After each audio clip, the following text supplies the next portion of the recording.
Hey everyone, it's Wowous. We're here with our second video of Rise to Ruins. And today we're going to jump right back into our first video. We talked about resource gathering, where to place your first camps, some of the basics of the game. And we started, as you remember, in Apple Meadow. You can see here actually, now that we've got it going, you can see what resources we have and then what villagers we have and where the monsters are. So there are 3 monsters actually on our map that we haven't seen yet, but they're there somewhere. So this is just a nice little overview screen that you get once you have saved and kind of left, and now you're coming back, which is what we did at the end of last video. Is we saved. Oh, let's close that down. And yeah, we'll hit visit region, and we're going to jump right in and see what we should do next. So you may remember we were working on housing, we were working on building some lumber storage, we were working on a few different things, and we're very quickly getting going here with our city. So, ooh. And I didn't realize there's a makeshift marketplace right here and a gold storage right here, which would be nice as we kind of expand as the game goes on. You can see here we're upgrading our housing. Our doggo house is still abandoned. We still haven't picked up the bow tower there because we don't have any arrows. And then we're building some wood storage here. And I showed you at the end of last video that you got to get some water going. And you see this water. It's not ideal right now, but the water is actually going all the way up to the farm, and the farm will utilize water and the food that it collects from all these carrots here to start growing food for our folks, which will be actually really necessary. And we got a little bit of a rain catcher here, but it hasn't really been rainy yet. But at certain points of the year, a rain catcher will be super helpful because it will drop a bunch of water for our, it will have a bunch of water right here that we can just kind of take and get more quickly than having to run all the way down here. And that's really the one downside of this placement up here at the top of the map, is that you're pretty far from the major sources of water. So we're gonna have to rely a little bit more on things like the rain catcher and stuff like that. And as you go through the game, you'll see over here, it's under food, I believe, food and water. You'll see, you can build a fountain, which is another great way that they can pull water up to it and just sort of keep it a little bit closer to your main base. So over the course of the game, we'll definitely have some more opportunities to get water a little bit closer to our base. But for now, we'll just sort of have to struggle a little bit with our one water master. So you see here, our housing is upgraded.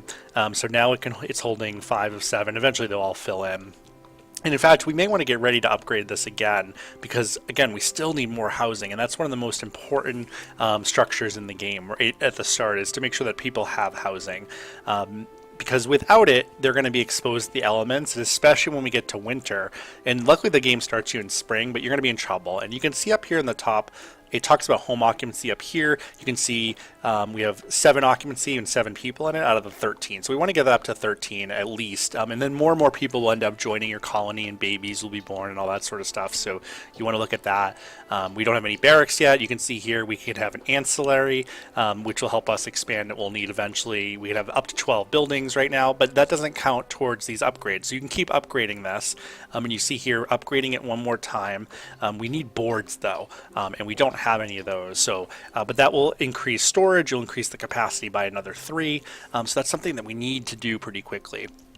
So let's see what we're working on here in terms of buildings. So the farm is going, you see the wood storage is going, but what we need is to start building some boards, because you need those for any of the higher level buildings within the game. And so they are here under, let's see, where is it? Refining.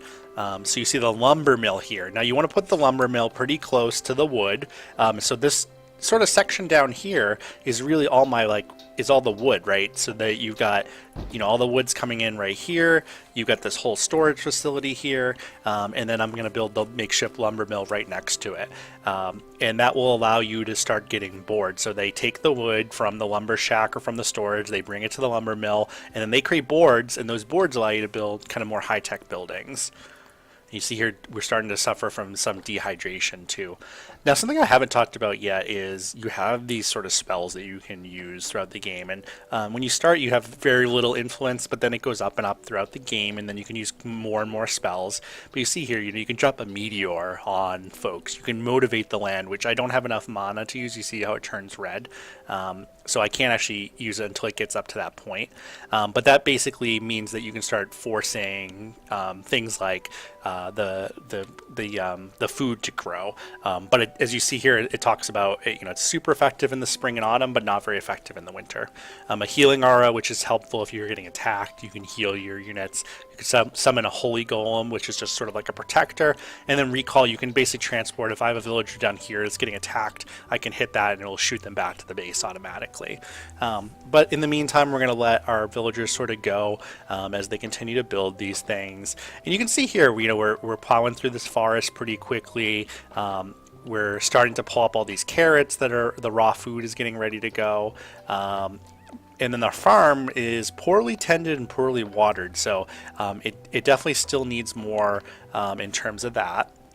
Let's see where our farmers are at. Where are these folks at? I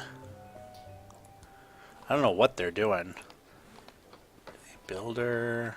Where are the farmers? Very interesting. It's interesting that our builder is the one... Oh, I see what he's doing. He's taking food and bringing it actually to the main base here. But yeah, a little bit strange there where the farmers aren't being super effective at the moment. Let's see what our other folks are doing. Our water master's up here, just sort of chilling. And a lot of times you'll see they do things like they're going to go and talk to each other. This one's just sort of wandering around. They can't work all the time. They're dehydrated. But so actually, while we're working on buildings, we probably should look at water again. So we have a rain catcher. Well is another way to do it, but we also need to build a water purifier. And so we're going to build that right next to the water here because that's going to become super important. In fact, I'm actually going to push this up to the top because without a water purifier, I almost forgot. So when you grab water, which you see in our farm. So our farm, they've pulled up almost over 400 water tube already. The water master goes down to the water, pulls it up to the farm. But what ends up happening is this is dirty water. So they can use the dirty water in the farm because you're just like watering plants and stuff, but you can't drink dirty water. And so without this water purifier, all this water is dirty water from the lake. So you need to purify it before anyone can drink it. And I believe the rain catcher catches clean water. So it's a little bit different than the lake water, but anything that you're pulling out of a lake or out of an ocean is going to be dirty and need to be purified first. So that's really important. And you see we kind of have, again, competing priorities here where you're trying to build both a lumber mill and this water purifier because our folks are starting to get a little bit thirsty.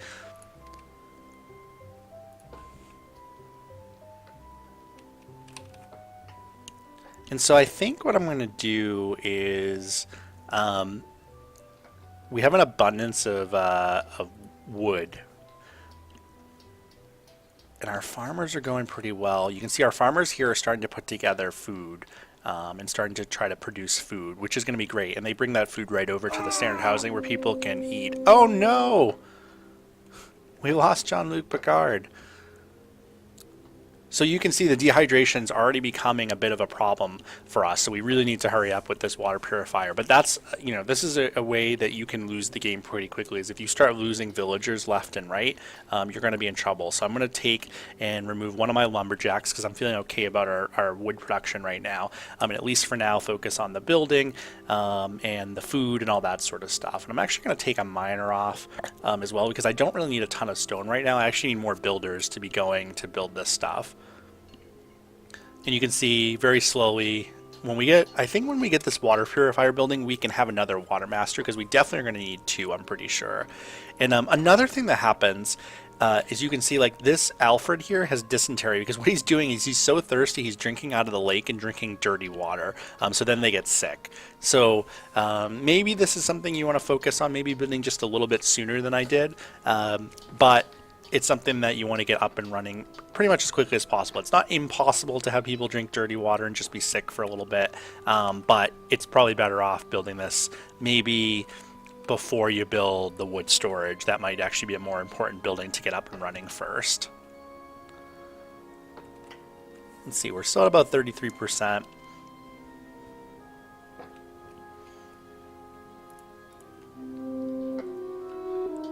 And now dusk has arrived, and you see the monsters seem restless, which means we're probably in for a visit from our monster friends here on our first night of the game. So we're going to keep an eye out to see who might possibly show up and where they're coming from. The monsters in this game very much show up at night, so let's see if we can kind of survive our first night here. It says, be careful, you need some defenses like a bow tower, which is great. I do need a bow tower, but without arrows, it's not going to be a super effective use right now. Eventually we will use them, but for starting, so like your first night, I think, let me see, do I not have enough for a Holy Golem? Oh, I don't think I have enough influence for a Holy Golem. That stinks. But I can meteor them if I need to. It's a little excessive, but you got to do what you got to do to get through the first night here.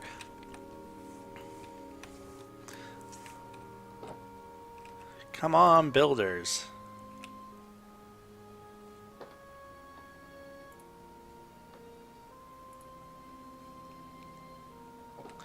And what's a little bit frustrating, and I understand why, but like you see here, William is a lumberjack, so he's bringing water, or he's bringing food, wood right down to the wood storage, and it's just sitting here. Even though these folks need it for this, you need 13 more logs for this.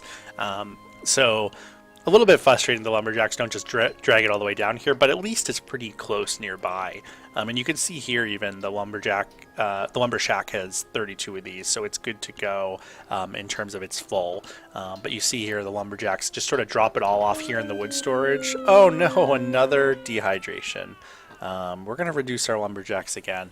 And again, this is not an ideal start for us. You got to get the water going a little bit quicker, I think, next time. Come on.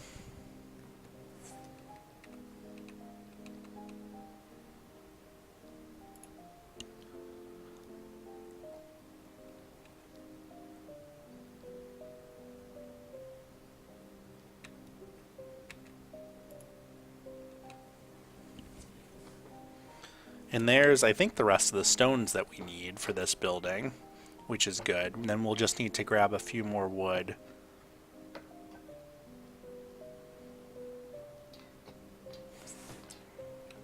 And I don't see any enemies yet, any monsters showing up, which is good.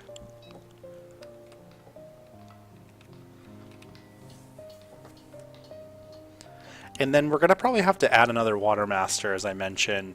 So we'll probably reduce the number of builders after this. Oh, and here's actual night. That's why the monsters hadn't arrived yet, because it was just dusk. So sort of letting you know.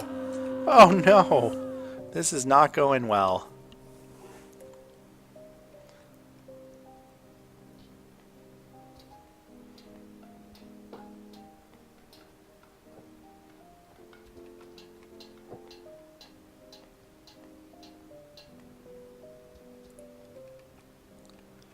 Almost there. Still need another 7.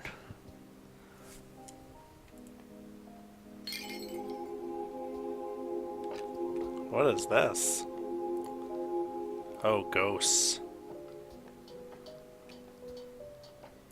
And yeah, you see the ghost here is just wandering around. Nothing we can do about that right now, but that's okay.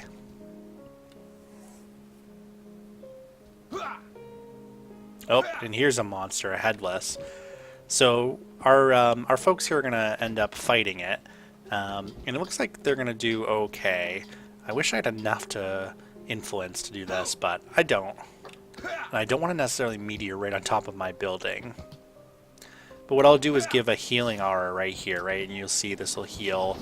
Oh, and there's another enemy as well. So this will just kind of keep healing right here and keep my villagers alive who are fighting.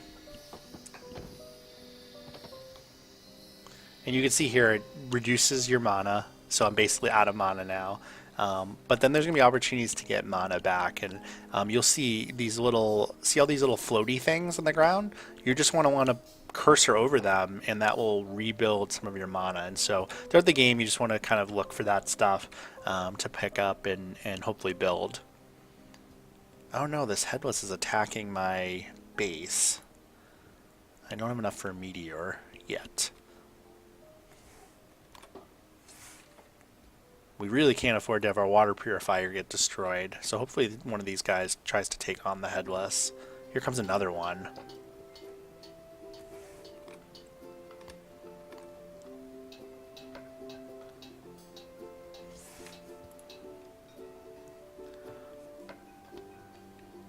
And now I think I do. Yep. Let's meteor him. That had the downside of it. It did a little bit of damage here to our makeshift water purifier, but it took out the one headless, luckily. And you can see the fire doesn't last too long, so it's not the end of the world. Almost enough wood for the water purifier. And this is when these games become a little bit stressful, is when you're just hoping that you know, you get enough wood here before everybody dies of dehydration. One more piece of wood. Stop drinking the water. Just get the wood.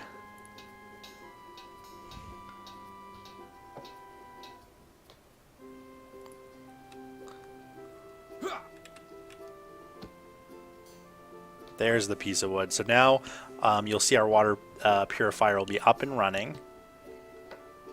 And now we can have up to 3 water masters. So I'm going to switch some of them because we desperately need water. Oh no. He's starting to get sleepy. And that's happening because he doesn't have a place to sleep because we're still low on housing. And so this is kind of the rough start to the game. But now we're down to 10 population. So we almost have enough in terms of housing for the 10 folks that we have here. So, you know, you should expect that you're going to have villagers that die throughout the game and things like that. Oh no, this guy is not doing well. Let's drop a healing aura. Oh no, we don't have enough mana.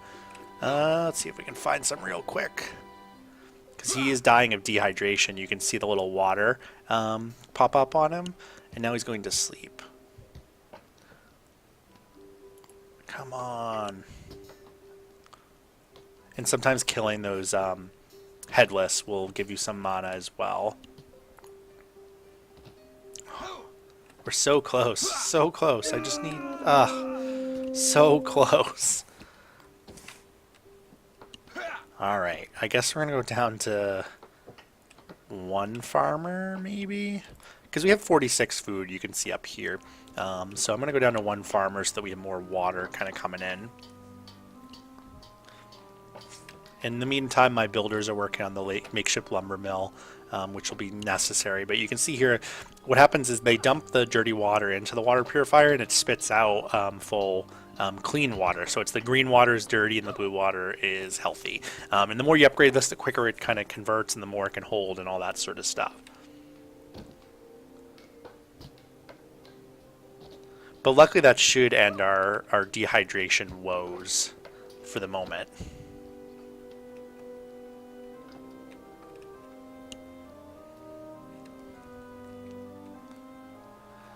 And maybe, just maybe, we'll survive our first night here, despite the lack of water to start.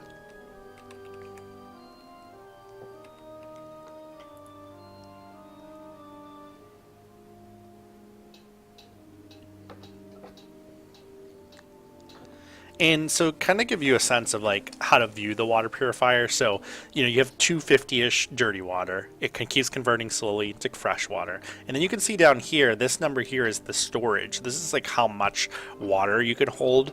And so right now they consider that 7 out of 48 water.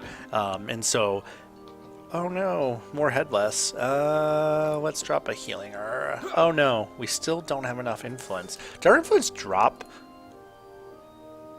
Our influence must have dropped because we definitely had enough influence before. Maybe it's because we keep losing people. We definitely had enough influence before to drop a healing aura, but now we do not. As you can see, we don't have enough influence there, which is unfortunate.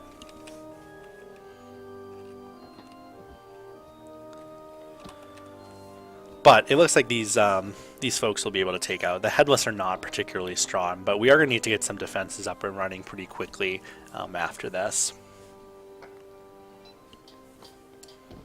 And you can see our folks are drinking this water pretty quickly. We still don't have any in our makeshift rain catcher, which is kind of tough, because if it was raining at all, we'd be able to use that fresh water too to make sure that everybody had enough water. But this headless is still just being annoying. Let's drop a meteor on him. Thanks for coming out.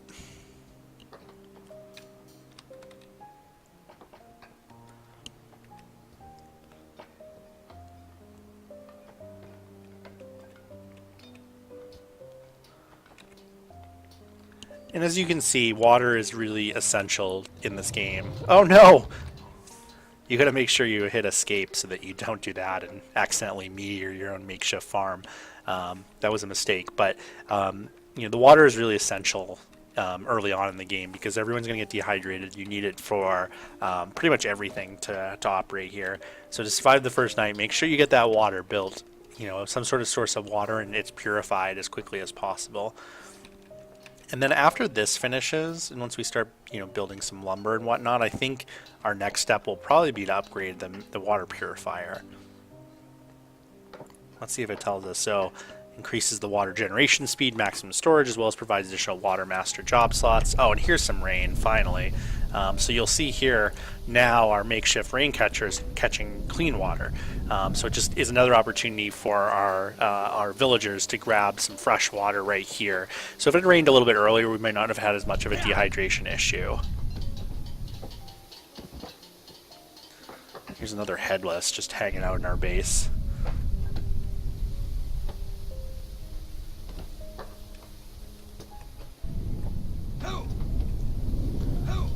We're almost there. Almost, and this is the time, right? So you can see kind of how it's rotating around. So you can kind of tell where you're at in the day and everything.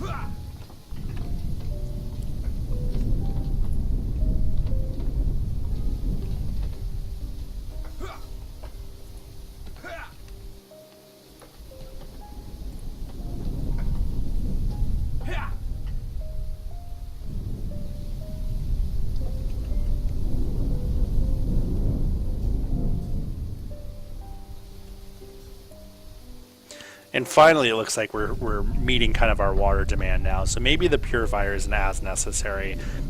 This rain catcher is going to fill up. It's basically going to be full in a second. So yeah, here at 320 to start. So maybe our housing is a better upgrade.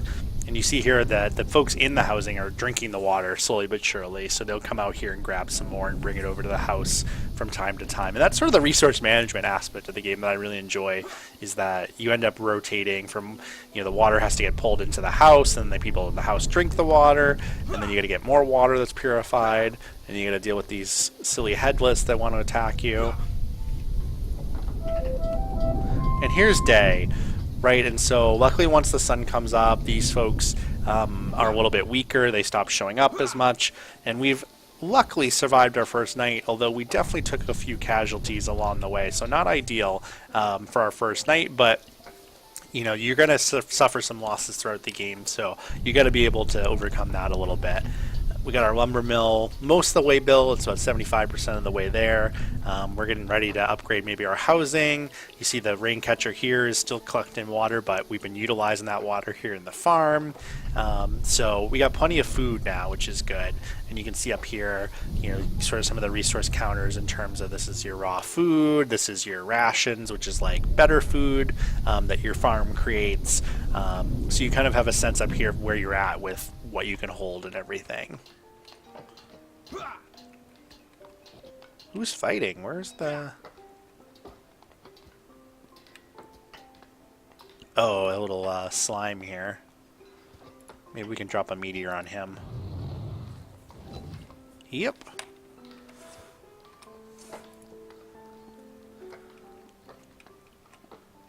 So I think our next step here that we'll end our video on is, you know, we're gonna have a lumber mill built. Oh, and that's why we need the lumber mill in order to upgrade the housing to begin with. Can we upgrade the camp though? So maybe we'll do this upgrade to our main camp here, and that'll be a kind of a good way to close out our video today.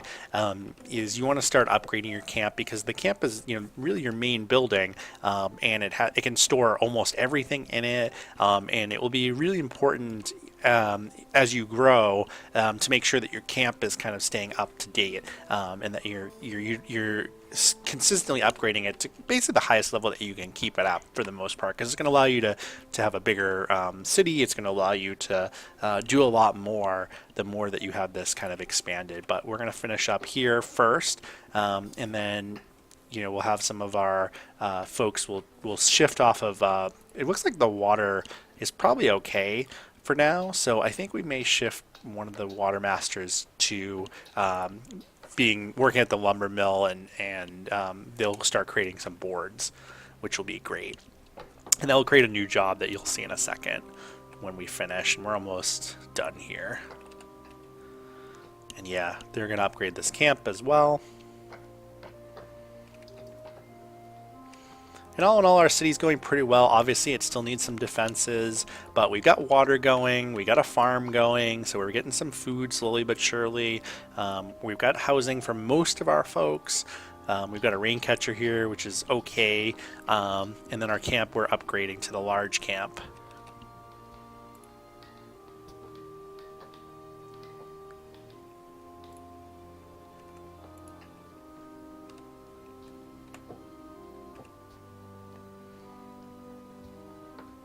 Oh, and those two are falling in love, which is nice. You see here now that they're married. So then they could have a kid and whatnot too, which is great, because that will, again, expand our population, give us more people to work with.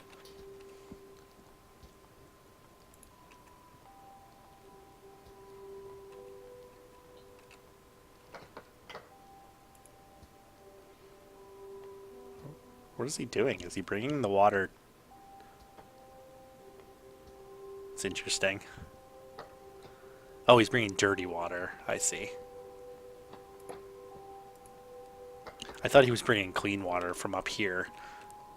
Sometimes they do some interesting things. Sometimes the AI does some interesting things in terms of like where they're going with certain stuff, and you're like, wait, what are you doing? But for the most part, the AI is pretty good. It gets the job done. It's just sometimes it's a little circuitous. It doesn't necessarily do exactly what you think it would do or in the most direct way, but eventually it gets the job done. We just need another builder to come down here and finish up this lumber mill. Oh, I see. He's pulling the clean water from here? Oh, and they're bringing it over here. I gotcha. And here we go. This guy's going to finish up this lumber mill, which will be great.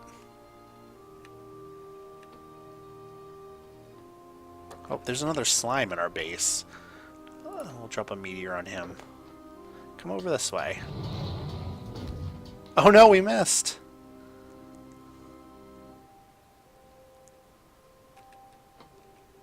You're gonna have to fight. I missed him with my meteor. There we go. Our lumber mill's built. So we're going to take a water master. Oops, we took a miner off. We're going to take a water master off and create a carpenter.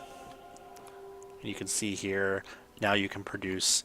And the difference with this building is, well, maybe I'll go more into this in the next video, but there's a way that you can set how much production you want to do and things like that. So we'll just tell them right now to do this, and I'll explain that more in our next video. And now we're just waiting for the camp to get finished up, and that'll be the end of our video for today. We'll upgrade to a large camp, and then we'll be ready to start getting going with production on lumber, and we're going to start getting our housing upgraded and show you some of the more like advanced buildings and stuff as we go throughout the game. So definitely check this out, and if you like this type of content, definitely subscribe to my channel. I'm hoping to do more Rise to Ruins. This is one of my favorite games on Steam, and I'd love to do more videos about it. So definitely like and subscribe to the channel if you're interested in this game, and leave a comment if there's something that you want to learn more about in the game, or maybe something you're having trouble with if you're a newer player and you're using this as like a tutorial. If there's something that you're like not sure, feel free to ask in the comments, and I'm happy to try to help you out. So close to getting our large camp done.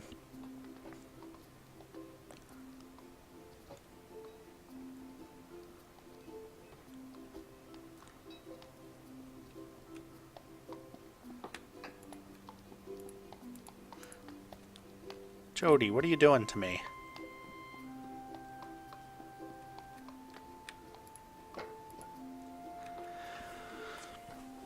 Nobody, none of the builders are going to grab stone at the moment. That's unfortunate, right?